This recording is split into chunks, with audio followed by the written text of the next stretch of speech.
Il est midi, l'heure de votre rendez-vous d'information en Bretagne. Au sommaire de cette édition, l'ouverture au tribunal de Lorient du procès concernant le drame du stade du Moustoir en décembre 2020. Un jardinier avait été tué par la chute d'une rampe de luminothérapie.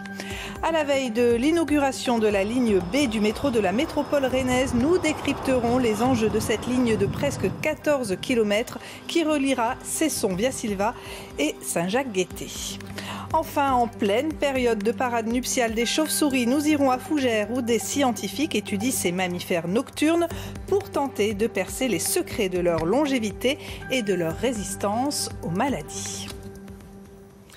Presque 2 ans ont passé depuis la mort tragique d'un jardinier de 36 ans au stade du Moustoir à Lorient, tué après la fin du match par la chute d'une rampe de luminothérapie. Les 2 dirigeants de l'entreprise en charge de l'entretien de la pelouse sont poursuivis pour homicide involontaire. On retrouve devant le tribunal de Lorient Johan Etienne. Johan, ce procès qui s'ouvre aujourd'hui aura la lourde tâche de déterminer les responsabilités dans cet accident mortel. Oui Claire, la question de la responsabilité sera évidemment au centre des débats cet après-midi au tribunal de Lorient. Le statut exact de Johan Essirard, la victime âgée de 36 ans au moment du drame, sera également débattu. Supporter, bénévole ou travailleur, la victime était le frère d'un membre de l'équipe de Sporting Sol, prestataire du club en charge de l'entretien de la pelouse du Moustoir. Il a été tué par la chute d'une rampe de luminothérapie sur la pelouse de Lorient le 20 décembre 2020, quelques minutes seulement après la fin du match, alors qu'il manipulait la machine alors qu'il n'était pas employé de l'entreprise. Il aidait ce soir-là à titre gracieux son frère. À qui la faute donc, au jardinier ou à l'entreprise? Pour le parquet de Lorient, Sporting Sol Entretien a commis plusieurs infractions. La société vendéenne a été renvoyée devant le tribunal judiciaire pour homicide involontaire dans le cadre du travail et travail dissimulé. Des accusations que conteste l'entreprise. Selon elle, Johan Essirard n'aurait jamais dû toucher cette machine. L'autre point central qui devrait être débattu portera sur l'état de la rampe de luminothérapie dont les butées avaient été sciées par les salariés juste avant l'accident. Les co-gérants de la société risquent jusqu'à 3 ans de prison. Ce lundi 19 septembre, les funérailles de la reine Elisabeth II attirent devant l'abbaye de Westminster à Londres une foule immense. De nombreuses têtes couronnées ou chefs d'État, dont Emmanuel Macron, vont assister à la cérémonie religieuse prévue ce midi. Et un peu plus tôt, dans la matinée, à Gouarec, la plus anglaise des localités bretonnes, puisque cette commune des Côtes-d'Armor compte une centaine de ressortissants britanniques, une cérémonie dans la cour de l'hôtel de ville a réuni 80 habitants pour rendre hommage à la souveraine décédée le 8 septembre dernier. Prises de parole en anglais et français ont précédé 1 minute de silence et les 2 hymnes nationaux. C'est important d'être présent à tout moment, en fin de compte, quand on est en harmonie. Ce qu'ils peuvent donner pour la commune, il faut aussi leur le rendre, quoi. On nous traitait comme si on avait perdu une grand-mère ou une grand-tante ou quelque chose comme ça. Et nous, de notre côté, on était très touchés de cette amitié. Je crois que c'est assez exemplaire qu'il y a autant d'enthousiasme. Tout le monde est devenu royaliste. On s'est dit, peut-être Marie-Antoinette vous manquez. Également dans l'actualité, l'inauguration imminente de la ligne B du métro de la métropole rennaise. Plus que quelques heures, ouverture demain à 5h15 précise. Alors avant d'évoquer les enjeux et réserves autour de cette nouvelle ligne, tout d'abord une courte présentation avec quelques chiffres clés. Un module préparé par Benoît Thibault.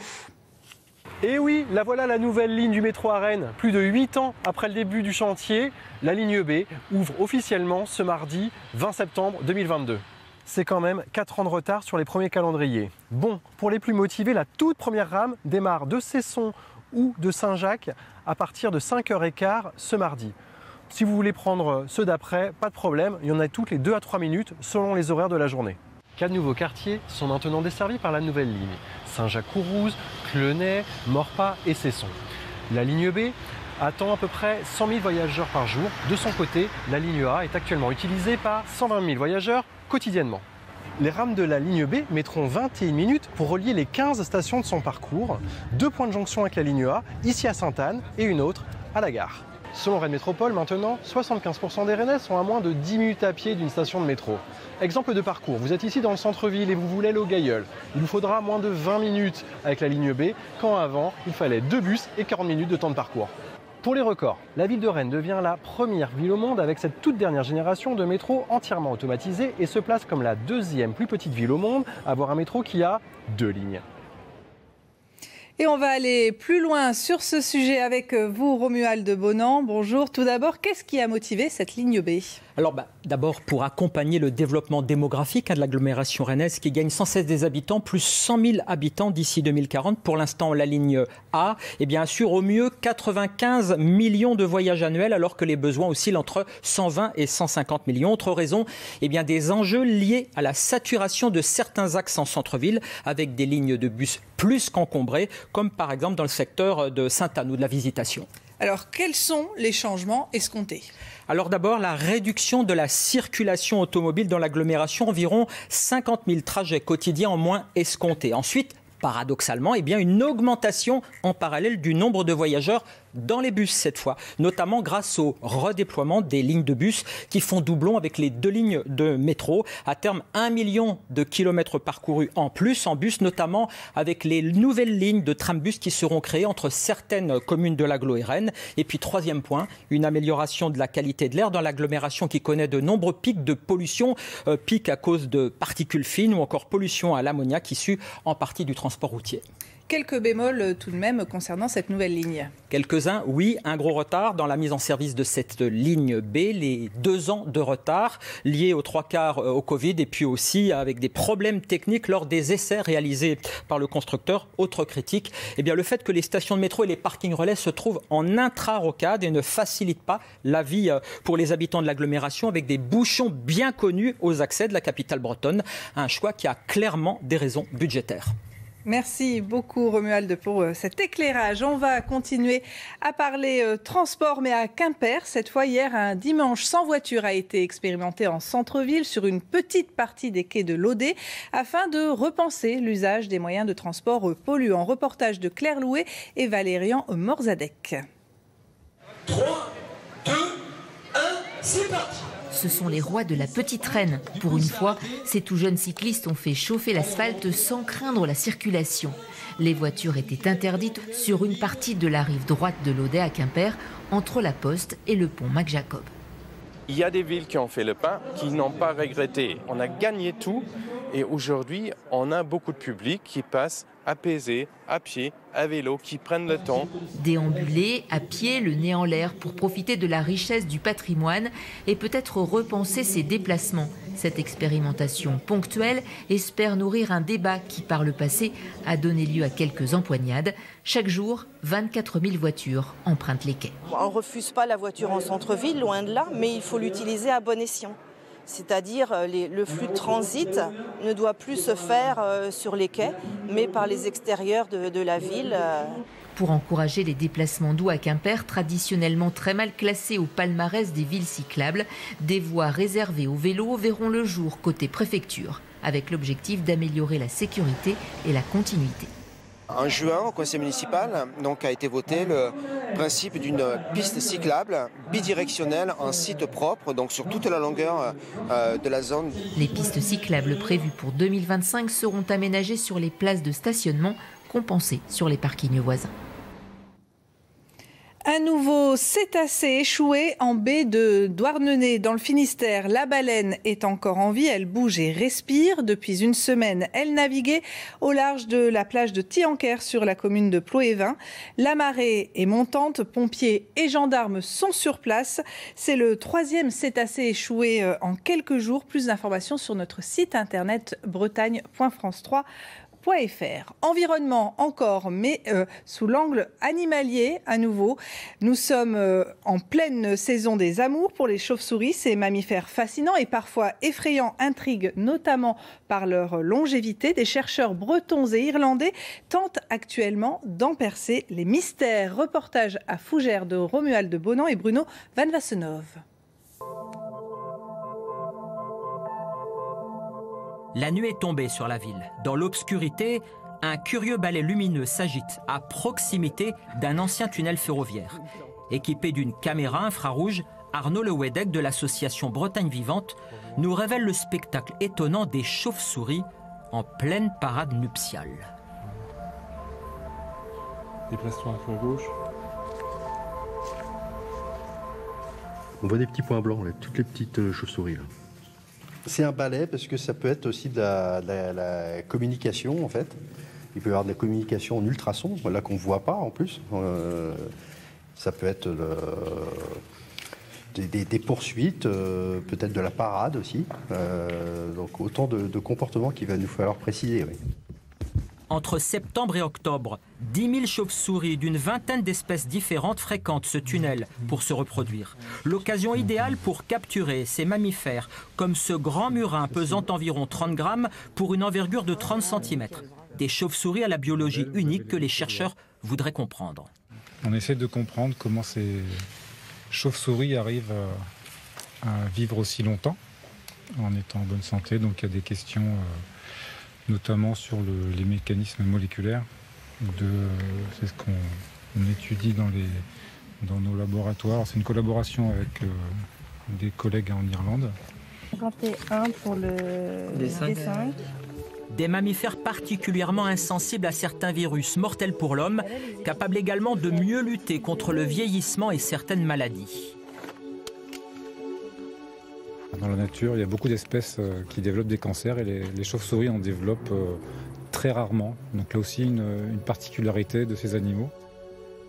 Des chauves-souris qui chaque année reviendront dans ce tunnel, l'un des rares sites d'observation en Bretagne pour les scientifiques. Après le ballet des chauves-souris, la danse à Rennes, le Triangle, centre culturel et artistique baptisé Cité de la danse, lancé hier sa saison avec un ensemble de performances variées mêlant chant, musique et poésie. En voici un avant-goût avec Christelle Veillard et Karine Andouche. Elles sont deux Bretonnes dans un univers très décalé. Le Club Vérité fait son show lors de ce dimanche ensoleillé sur le parvis du Triangle.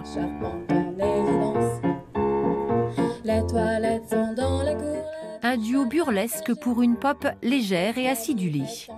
C'est bien, esthétiquement c'est joli, c'était posé, les chants étaient agréables et c'est toujours sympathique de découvrir des nouvelles choses. Ouais.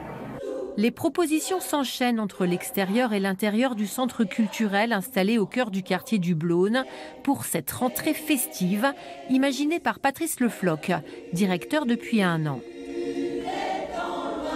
Ce que je souhaitais, c'était durant la saison faire des jours du wow. Alors avec cette rentrée wow, avec un autre jour du wow qui est la tablée fantastique à la fin de l'année, qui mêle plusieurs spectacles, des performances, des ateliers et puis des surprises. Surprise justement, de drôles de grosses poupées en maillot à rayures et tulle plissé prennent la pause. Ce sont les baigneurs créés par les artistes performeurs Cléda et Petit Pierre, référence à la peinture de Picasso, Botero ou Léger. C'était incroyable parce qu'on ne savait pas comment il respirait et tout, comment il bouge et tout. C'était incroyable. C'était très lent aussi, très lent. Là, je suis en train de voir des baigneurs en espèce de tulle. Je sais pas, je trouve ça assez génial. Il fait beau, on est à Rennes, un dimanche, ça fait poursuivre l'été, c'est top.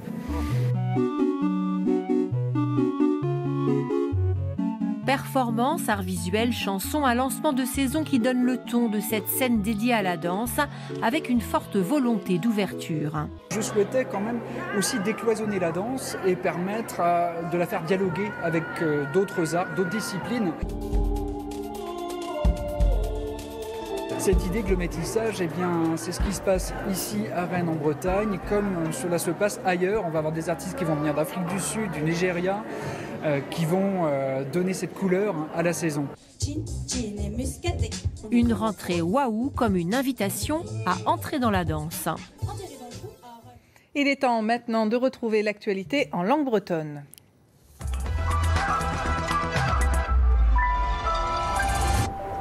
Adalek dimerer nevo bag savetage beken pres da lor de sports goyen. Lake de weder station SNSM da gouske devider pranta didermenet goude meneus ar patron roe des îles a daultrum. Di bossup, Hervé Zandilenidi. Daoué dans SNSM, scuba en tamigel leur enedi, a non pas lorsqu'elle a hanom pigisse epervag et pichi courantut. Rankou da raio ar zervichou chikour chen choaouza dur Hermès da vroa hap evita la ouz ar gudenze. Uspen kananter kanarcher a oa bakal ak disadon. De da ziwal na vicheke re a ver da hul an diou manifestadeg a ozet an deise. Eus un tu mignonnet Eric Zemmour, a tudal deus un tu diou pella a nar e viche digemeret repui di barvro. Deus un tual an du da zouten ar mer hag an eus laket war ar stern a raktres horizon evit digemertud deus an estren vro. O bern pigade rani, gwell o bern tut ont ziven ham, bat ziven pez mem hontor. Rezo manifest et un tuel oa ket kalj dut eus kalag. Et touezandu deux darei o skoazel d'ar mer a da raktres digemer horizon e oa en nebeut dilenidi. Baz an neilvet brezel, un deouez a oa non gavet am baz an aouad ou an arbor, 300.000 adut. Hag a deux e kalz adut de Spain, deus hag a jonch ket di a zebet un draval ouid a breiz. Hag a kalz adut a han a zo bet red demont a labouret le halien. Iziou etudal eus om chikour me varpaz evoni hag bepred ez obedam chikour etre an dut hag ralbe a force peler, force peler, force pegoulz. Gant ar chanchamanchou gant an in, iziou an de e sur evo c'hoaz chanchamanchou hag evo diez da force piou. An manz o plas vid digemertud, a zezo embue digemertud newe bavro, digemer mad daerman. E fin ar manifestadeg zo bet un tamm cheu etre an daoudu, men netra grevus drechans. Bonjour d'or a don emat en tol lagat. Nizo erio ba heusa o euli a stagedi a gazo o kregeged ar breonek. E pad ursizun evin assemblez a oed mounet varok, bet on bet da welet aneo a oed gouillet penos ve aozet un dever. Heusa. En ezen izan zariaou, setu an no ar staj kiniget de stumdi. Ar stagedi amant a zo evel e ger zourien. Adra ar vrumen e maint o tizolain bue an en ezourien a oed diskain breonek. Ur duers pluj dre an amzeriaou. À Petrazo, bas en arme là. Qu'est-ce qu'il y a dans l'armoire là? Un cheminal. Un cheminal, ja. A yez, neus ket de flas kemese, ma neus ket deus avro, ma neus ket deus doareoù bevan avro. Kemese tout zo liamet, hag a stagidi, a deux da stagez, o tud bretonnet, oui, a l'oden vra sandionte, hag a o deus bevet, o deus gwelet, traoù liamet gant ar pez a welon maman. De tche tout fouet avro. Get pemble a tregond a skiant prenet e oui a stumdi lakat an derawedi da euelat o liwe. Un draz o skler, ar subididjer eo an alue avec deskainer hier, met ar bouela denou a rel servich me meustra. Lakat a frazenou, deus a galek d'ar brezonek hag am a rontrol. Ma deder? Displegadur, kemadur a geriawek, labourzo war ar stern. Lo dan un ron da had diske brezonek tambien penugur un klead pa oain bien. Allo dal an un ron da ziski treou, quoi. Fin, a pal ben a fin e ko plijadur, quoi, da zizolei brezonek. Je voulais être en immersion. Je voulais rêver en breton. Un real, debrain, roarzain, en urger, bewein, irok distro d'ar gerget un tamm deus ar per a zo bet desket war an enezen, bar an diskouarn. Le 12-13 se poursuit avec l'édition nationale. Bon après-midi, à ce soir.